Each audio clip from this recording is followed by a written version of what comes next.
So, part two, boundaries and limits, oftentimes in relationships, are honestly the hardest thing to do because we don't want to, especially when it comes to people that we love and care about.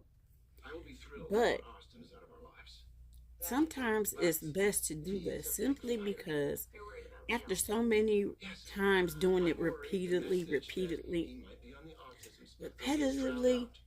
it gets tiresome, and eventually you want to say, hey, this is my cutoff. Um, and oftentimes we don't do that. And what we do is enable a person where we really feel like we want to set this. We do want you to stop. Or you don't want to agree with me, that's fine. So the buck stops here. Um, and my philosophy with that is oftentimes in relationships, no matter what kind of relationship it is, we all have a hard time setting those boundaries, setting those limits, simply because we don't want to run a person away. But sometimes that just happens. It is life. If a person's meant to stay in your circle, they'll stay in your circle. If not, then go ahead. Bye bye. Good luck. Let the door hit you.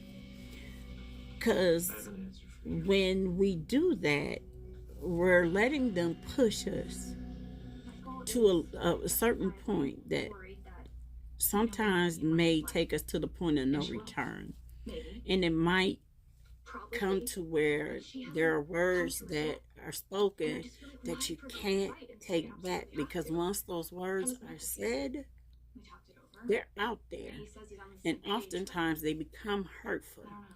And because of that, we do have to set those limits and boundaries. Some have a hard time doing that. Not I. And that's because I feel like being in therapy, it has gotten me to understand that if I don't set those things, that people will keep doing it and doing it and doing it because I will allow them to do that. And I can't let that. I'm getting too old for that mess.